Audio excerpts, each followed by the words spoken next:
Today's lecture is going to be divided into two parts. The first part is on basically steroid use, performance-enhancing drugs, and then the second part is primarily on depression and bipolar depression in women as it relates to cycling hormones. So the history of performance enhancing drugs has been around for quite some time, really since, I think one could argue that performance enhancing drugs were used probably before people kept written records. But when the Greeks decided to write this down, they wrote that they used certain mushrooms and plant seed to increase performance. Romans also used drugs to increase performance of horses and gladiators to increase crowd response. In fact, to this day, in horse racing countries, performance enhancing use in horses might be even a greater problem than it is in the Olympics for humans.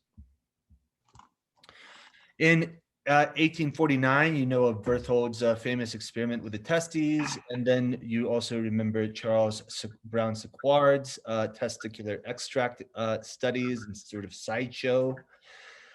Steroids, as we know them today, were really first developed in the 1930s. They were used by Germans on their soldiers and in animals during World War II, in addition to other things to make up for a lack of nutrition. In the 1950s, they were first used for athletic purposes in Russia and Europe, primarily for weightlifting. By the mid-1950s, it was discovered that testosterone was a driving force behind increased athletic performance. It has been used in all levels of sport. In the 1972 Olympics, approximately 68% of athletes reported using anabolic steroids. In 1991, the Federal Anabolic Control Act classified steroids as a Schedule III drug, and as you know, the controversy continues today. In recent statistical surveys, 3.6% of high school students in the US admitted to abusing steroids. This has risen nearly 2% in the 2000s. Only drug other than ecstasy that's shown an increase. Interestingly, most adolescents are using, you guys are using less drugs than your parents. Good job. Men that abuse steroids have a high incidence of some form of opioid abuse.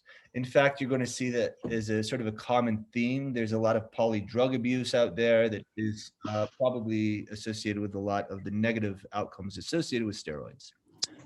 Over 3 million people in the US have reported the use of steroids, and approximately 15% of NCAA athletes use them. This chart is just to give you an example of some of the motivation for using anabolic steroids, and also think about it in relation to protein intake.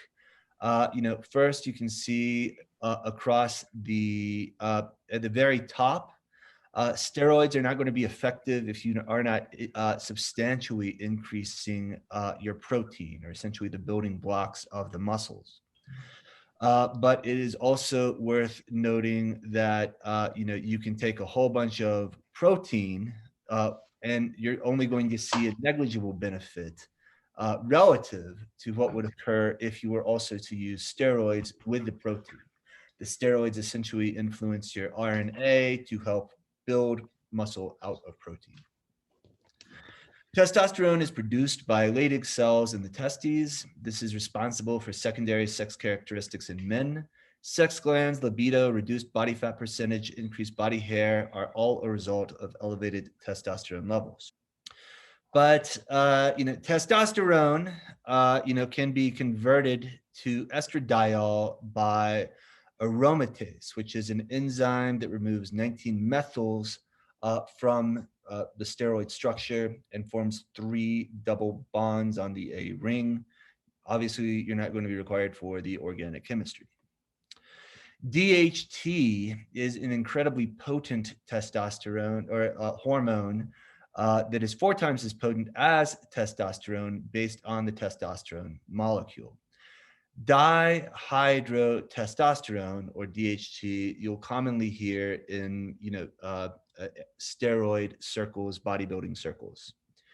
DHT binds to receptors much more avidly than testosterone. 5-alpha reductase is present in high amounts in tissue of the prostate, skin, scalp, liver, and central nervous system. What are steroids? Steroids are fat-soluble molecules which contain a system of 4 rings made up of 17 carbon atoms. These include cholesterol, estrogen, and testosterone. An anabolic steroid specifically is any hormonal substance chemically and pharmacologically related to testosterone that promotes muscle growth.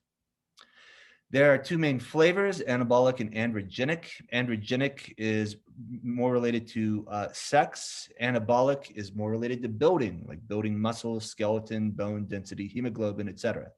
There are also anabolic androgenic, well, the AAS, which is essentially thinking of this as a ratio wherein, chemists that are trying to improve performance, bigger, faster, stronger, are interested in increasing the anabolic property relative to the androgenic property. So testosterone would have a baseline of 1, and those used most commonly in athletes, you would want to see increase the anabolic side of that. So you're not necessarily growing hair in weird places.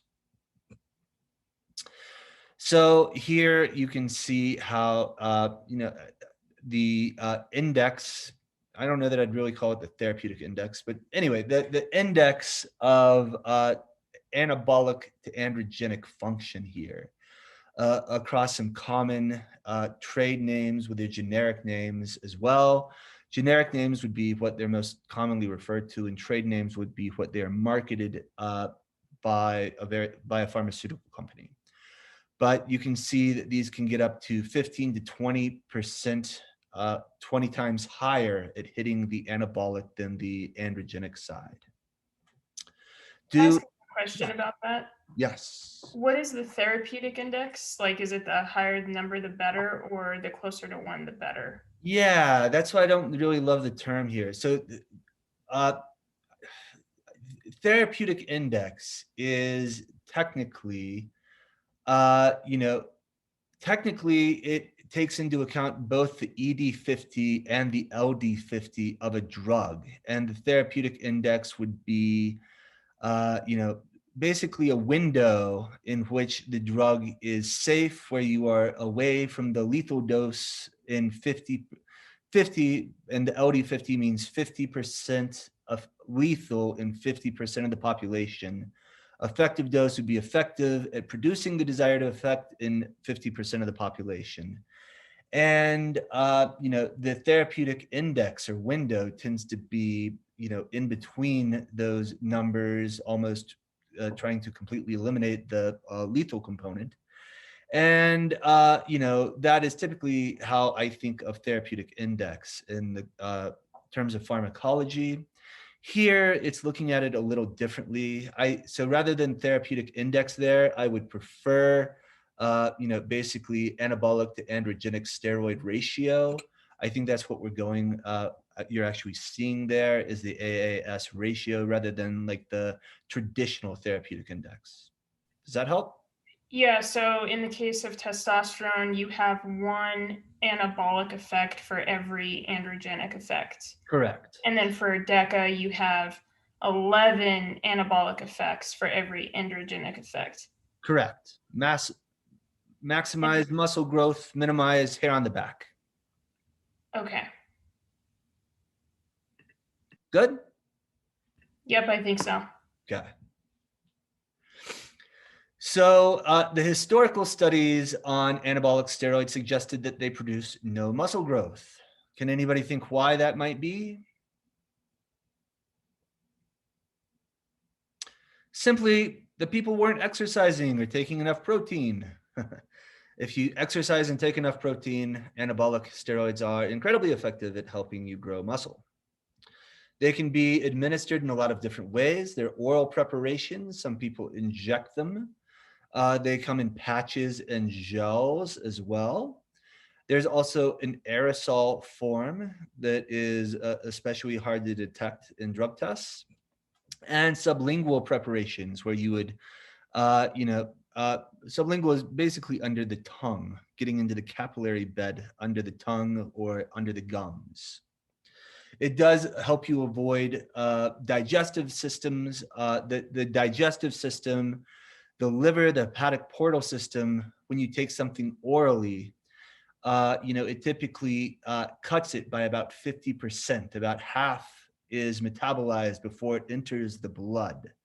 So therefore, most, regular abusers of whatever end up finding ways around the hepatic portal system, even though they're quite dangerous at times, to get the drug into the blood at a higher concentration. Common terms that you see when you are, or hear when you are around users of steroids are cycle, stacking, and pyramiding. A cycle would be a period of time ranging from 1 to 4 months in which a steroid user takes steroids. Stacking would be combining 2 or more of these. So here you could also possibly throw in growth hormone, for example. And then pyramiding is also, quite common. The idea is that you don't want to just go cold turkey off one of these. You want to taper off at the end while also avoiding the drug test, I guess, is also a key component here. But if you just crash right off of it, well, as we'll get to in a minute, the cycling levels of hormones will lead to negative outcomes and depression. Activation of, so why do steroids produce muscle? They activate RNA, resulting in protein synthesis. There's also an anti-catabolic effect that results from blocking the action of cortisol, which would break down energy stores in muscles. It also results in increased free testosterone levels and stimulates activity of insulin-like growth factor. There are multiple clinical applications for which anabolic steroids are approved. One would be bone metabolism conditions. Another would be testosterone deficiency, cardiovascular conditions, and AIDS. Testosterone is oftenly linked to aggression. So let's delve into that a little bit and, consider this skeptically for a bit. Testosterone is commonly associated with social dominance. There are some studies to support that. Testosterone is thought to exacerbate flight or fight responses. There are studies that indicate an increase in aggression in animals treated with steroids. There are also a variety of prison and situational studies in which populations that are tend to aggress have higher testosterone levels. Steroids can act on the limbic system in the brain. They can act on neurotransmitters. In pretty high doses, steroids can alter the function of and increase the number of receptors in a variety of limbic pathways, and can also modulate other neurotransmitters, including dopamine, serotonin, and GABA in the brain. However, it is still a little, there's probably a little more nuance to the whole roid rage phenomenon than you might think. Obviously we've all probably seen a movie where roid rage has been portrayed in some, typically football player, that goes and just starts beating people up. But, I don't know that it's quite clear cut like that. Animal studies have shown that there's an increase in androgen receptors and increased binding capacity of these receptors after prolonged steroid use, which might support a physiological basis for roid rage. And it's thought that after steroid use is halted, concentrations of dopamine and serotonin are low, which can result in someone acting out or lashing out. Anger often goes up when serotonin plummets as well. So there might be a greater tendency to lash out when one suddenly goes off of steroids. But most evidence, really, if you look at it from the big picture, is somewhat anecdotal or based on case studies. There are very few, if any, prospective random controlled clinical trials that show a very clear risk between steroid use and roid rage. In one, Dark et al. Examined sudden and unnatural death in steroid users and found that, of note, 23 of 24 of the cases often had other drugs on board simultaneously, most commonly psychostimulants.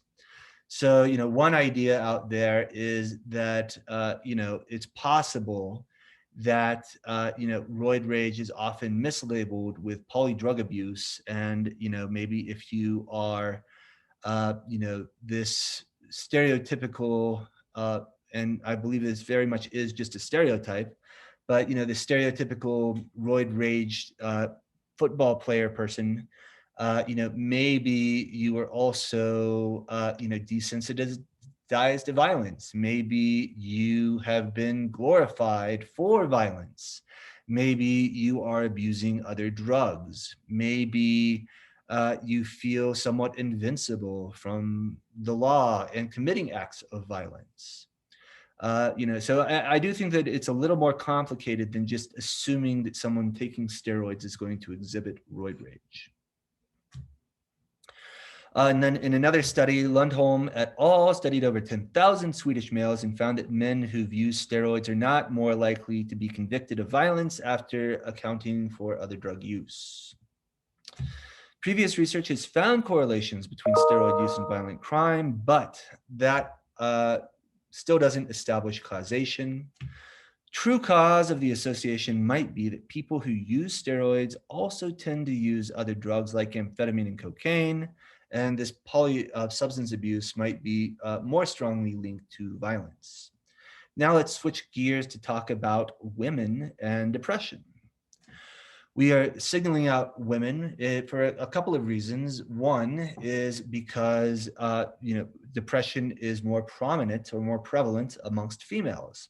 And another is that women have very clear hormonal fluctuations and cycles that might be related to some of the symptoms of depression and other mood disorders. So that is really what we're going to explore here during the second half of this lecture. I'm sure that you guys probably know more about depression than I do, quite frankly, but, unipolar depression is, of course, what I'm going to be calling, MDD. But, unipolar depression is most prominent in females, characterized by, basically a sad mood for months at a time. You cannot be you're not depressed if you feel sad for a weekend. Is the cutoff still 3 months or 6 months, or I don't know what the DSM-5 says. But the bipolar disorder is a little different in that there's cycling between manic and depressive states. It can last weeks or months. This also can occur in a rapid cycling fashion. There are also two different types of bipolar disorder that are typically classified based on how pronounced the mania is. Mood symptoms related to there are also very clear mood syndromes related to hormonal shifts, which I think are specifically important for women health or female health. One would be what I'm going to call PMDD, or premenstrual dysphoric disorder. Another is postpartum depression. And then we will also talk a little bit about perimenopausal and postmenopausal depression. So first, depression is very highly prevalent in society. There's evidence that around 21% of women report, depression, which is much more than in men. PMDD, or is somewhat a controversial subject. It is thought that approximately 5% of women suffer from PMDD. We will go over some of the signs and symptoms of that. And I will also point out that there are pharmaceutical remedies to PMDD, which suggests to me that it might not be a complete myth. But then again, one could argue things about placebo effect and other things. But as a pharmacologist, that is pretty, striking evidence from my perspective or my purview. But anyway, there are several postpartum affective illnesses that are also, can be very prevalent. Around 10% of all women that have had given birth, report postpartum depression. Around 26 to 85% report the postpartum blues, which basically depression-like symptoms up to 10 days after birth. And then in 10% of women, that continues for 4 weeks or more. That is not a trivial thing, and 10% is a pretty high number. I mean, think about that just in this room alone, or this virtual room. There's also postpartum psychosis that can occur in around less than 1% of the population. Perimenopausal depression is also pretty common. There is a 10% incidence of major depression episode symptoms early on into menopause, resulting in a rate that would be about 4 to 1, what you would expect comparing women to men. So what are the difference between postpartum blues, postpartum depression, and postpartum psychosis? Again, we've already gone over the differences in prevalence rates. Postpartum depression, you really pile on a lot of guilt. There's a lot of guilt, anxiety, general depression, and even suicidal ideation and fatigue can occur. Postpartum psychosis, you tend to have mixed or rapid cycling of mood, more agitation, delusions, and hallucinations. This can be especially severe, considered a psychiatric emergency, often necessitating hospitalization. Postpartum depression is relatively moderate to severe, but it can have a very prolonged course that can require medication, amongst other things, which can become complicated, especially when you think about things like breastfeeding, but then again, health should come first. Postpartum depression, obviously goes up quite a bit after the postpartum period. The idea is after birth, you can see within subject differences, substantially increasing the rate of depression occurring in approximately 10% of women, which is an incredibly high amount, really, if you think about it, 1 in 10. Really, we're going to get into this theme here is, so what do we know about hormonal fluctuations and mood changes? There seems to be a sort of common theme here emerging that, the fluctuations seem to be very important. So, I'm going to make an argument here in a few minutes that, estrogen is very important at staving off depression. But if that were true, then why are women more likely to be depressed than men? Of course, we could always fall back to this reporting issue. However, let's just ignore that for the moment and focus on that it might not be the estrogen itself, but the fluctuations in estrogen and progesterone that seem to be very influential, possibly, on mood. So what is happening with PMS and PMDD? There have been numerous studies that have tested whether women with PMS have increased or decreased levels of progesterone or estrogen during the luteal phase. No specific hormonal abnormalities have been identified to account for reproductive endocrine-linked mood disorders. Therefore, there is no reason to use hormonal levels as part of the diagnostic evaluation for PMS. On the nose. But I do think that it's still interesting to look at some of the cycling and how that might relate to some levels of self-report. So some women may have a vulnerability to depression that is triggered by exposure to normal cyclical fluctuations of ovarian hormones as well as sociocultural and psychological variables. It's also possible that, based on, just sheer statistics, if you look at a full sample, you are going to basically normalize out some observations related to hormonal fluctuation and mood.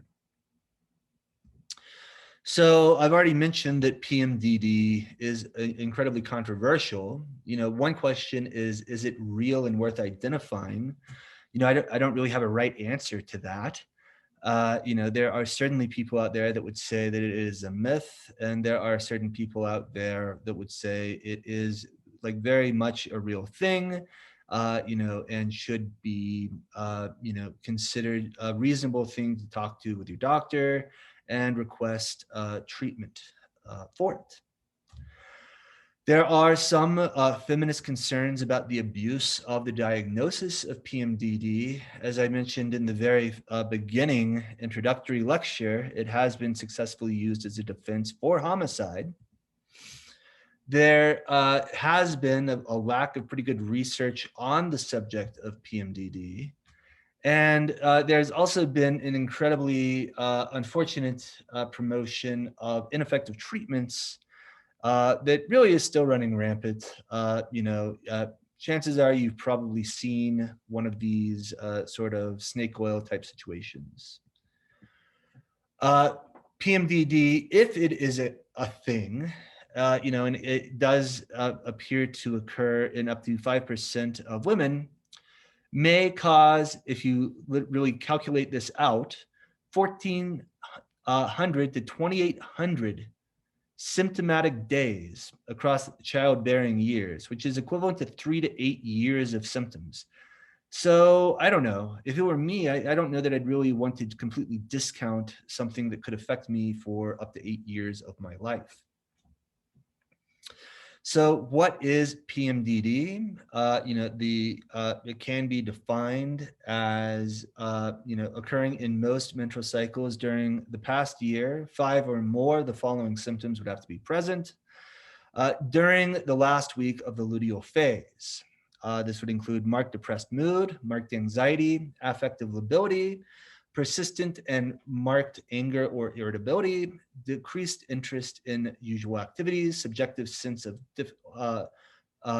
difficulty in concentrating, lethargy, marked change in appetite, hypersomnia or insomnia, a subjective sense of being overwhelmed or out of control, and various physical symptoms. The disturbance would need to markedly interfere with work or school. The disturbance is not merely an exacerbation of the symptoms of another disorder. And criteria A, B, and C must be confirmed by prospective daily ratings during at least 2 consecutive symptomatic cycles. So one thing that as a pharmacologist really interests me about PMDD is that, there are many reports that of people that suffer from it or report suffering from it, pharmacotherapy, is very effective. What is, and possibly even more interesting to me, is that SSRIs seem to be very effective at treating PMDD. This has been confirmed using large multi-center placebo-controlled trials. And interestingly, it has been shown to be effective intermittently. So if you happen to take my drugs, brain, and behavior class, and I touch on it in behavioral neuro as well, SSRIs are thought to treat depression by leading to receptor changes over the course of a couple of weeks. SSRIs are not instantly effective in treating depression. So something different is going on here. You cannot take an SSRI and have any effect on unipolar depression. It can take 2 weeks to occur and then still not be effective in a good percentage of the population. However, it still is effective in a good percentage of the population. Here, SSRIs seem to be effective relative to placebo at treating PMDD, which I think gets back to this idea of, the fluctuating levels of not only hormones, but also neurochemicals and the interplay between the endocrine and neural systems. I think, this might suggest that the SSRI is preventing sort of the sudden drop in serotonin that could be associated with some of the mood symptoms of PMDD. There's also evidence that gonadotropin-releasing hormone agonists can influence PMDD. Essentially, these can induce medical menopause, dramatically reduce PMS symptoms.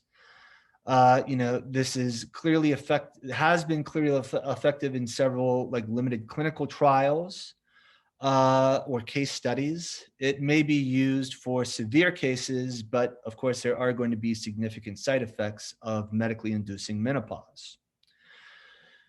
Surgery has also been used effectively. Oophorectomy alleviates symptoms. If hysterectomy is done without the oophorectomy, symptoms will persist. Progesterone is typically not recommended for PMS, even though this has commonly been used and is marketed as essentially a snake oil type situation. I think that my take home on this is that progesterone seems like it can delay the onset of PMS, which I think makes a lot of sense when you think about how the hormones fluctuate over the cycle. So recall that progesterone starts to drop at the end of the luteal phase, so one idea here is that, by increasing progesterone, really what you're going to do is just extend the luteal phase and delay any PMS, not prevent it from happening. It's just sort of like kicking the can down the road a little bit is the way that I see it. What about oral contraceptives? These are widely prescribed, for this reason. They've previously found to be provide inconsistent benefit. Newer oral contraceptives with novel progestins and dosing regimens have been found to be effective. Ethinyl estradiol, or drospirenone, has been found to be effective, and it received actually FDA approval for treating PMDD. There is also an extended cycle combined oral contraceptive known as levonorgestrel that basically creates a 3-month cycle, and this is also under study for the treatment of PMDD. Bipolar disorder, we've already touched on a little bit, but this is unusually intense emotional states that occur in distinct periods called mood episodes, cycling between a manic phase and a depressive phase. Men and women with bipolar disorder have equal prevalence rates and similar age of onset, but the outcomes that you see differ. First, in women, you are more likely to see rapid cycling bipolar disorder, which could possibly be associated with or triggered by hormonal transitions. From some evidence derived from studies of lithium failure, you can see various factors of bipolar disorder. And the prevalence can be as high as 15% for the sort of rapid cycling form. This is not a stable phenotype. It is, very destructive, and it is essentially 4 or more episodes within a 12-month period. Some of the most common predictors are being female, using antidepressant use, which could just be, obvious correlation, and thyroid disease, which would also, of course, influence hormonal fluctuation and balance. Interestingly, though, you see a big effect of sex if you look at the reports of the frequency of episodes. If you are only talking about 1 to 3 episodes per year, there's really no difference at all between reports of men and women, but of those that are reporting 9 to 24 rapid cycles per year, you will see that that is almost exclusively in females. Okay. So one idea here is that the increased depressive episodes in women with bipolar disorder can lead to increased antidepressant use. Another is that hormonal fluctuations act to drive episodic frequency. Again, unipolar syndromes occur during drops in estrogen and progesterone, as would occur during the premenstrual period, postpartum depression, and perimenopause.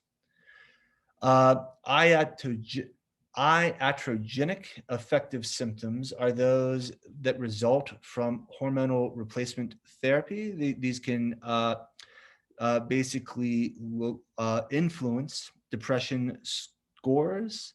In addition, affective symptoms can change with oral contraceptive pills in some cases and following gonadotropin releasing hormone agonists.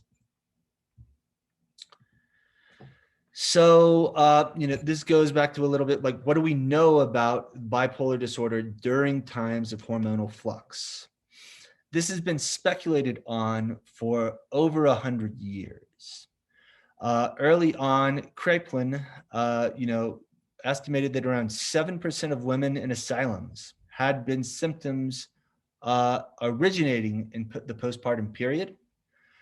Found on psychosis, catatonia, and delirium. Specifically, he said where mania really appears in the pubertal state, it is only a link in the chain of attacks of maniacal depressive insanity. The puberrium cannot therefore be regarded as the cause, but only as the last impulse to the outbreak of the disease. So, hormonal fluctuations and people acting a little, different.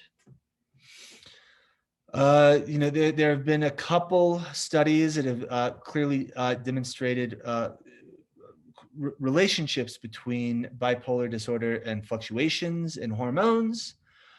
In one half of bipolar women reported severe emotional disturbance related to childbirth.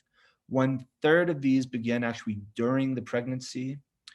And then in another retrospective study of women with bipolar disorder, there were high reports of, this increases in following discontinuation of lithium, which would also lead to increased symptoms, but a relationship nonetheless. And here are the results from that latter study. So here you can see weeks 1 through 40 between pregnant and non-pregnant women after discontinuing lithium. As you can see, the proportion that remains stable, is pretty equal. Approximately 50% were able to remain stable after 40 weeks following lithium discontinuation. Here, you're essentially seeing the graph reset, which I don't really love the way that they diagram this, but essentially they have the graph reset to 100, which I, again, don't really think is that accurate. But between, you can see in postpartum women, then at that point, you see a significant change of continued deterioration versus those that were not pregnant, suggesting an interaction between postpartum symptoms and the bipolar symptoms. So there's this working hypothesis that rapid cycling is more common in women due to triggering by hormonal cycles. Here, the idea is mood should fluctuate in relation to the menstrual cycle in women with rapid cycling bipolar disorder, and that episodes may preferentially originate in particular phases. So there is some evidence to suggest that estrogen may serve as sort of a natural antidepressant. There are multiple interactions with the CNS, including effects on neurotransmitters, intracellular and membrane receptors in multiple regions. You see increased available concentration and utilization of serotonin associated with estrogen. And there are polymorphisms in estrogen receptors that seem to be linked to risk of late life depression. Here is just a graph showing the relationship between brain serotonin activity and estrogen. The two seem to rise and fall together. Estrogen has multiple effects on serotonin. It increases tryptophan hydroxylase, which synthesizes serotonin, decreases serotonin transporters, so there's going to be more serotonin in the extrasynaptic space, decreases 5-HT1A autoreceptors, something that antidepressants also do. These reduce the amount of serotonin released per action potential and decrease MAO enzymes, which also break down serotonin. You may have heard of MAO inhibitors, ancient antidepressant. So anyway, we are out of time. I really only have, well, here, I only have one more slide. So let me just power through it.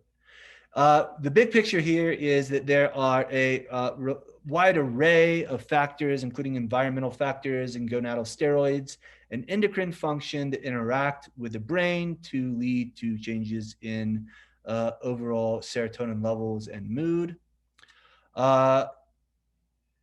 Right. I mean, remember that PMDD can be countered with SSRIs, and these are more effective than tricyclics, suggesting that there could be a drop in serotonin in addition associated to different phases of the menstrual cycle, and increasing serotonin seems to overcome that or obviate that issue.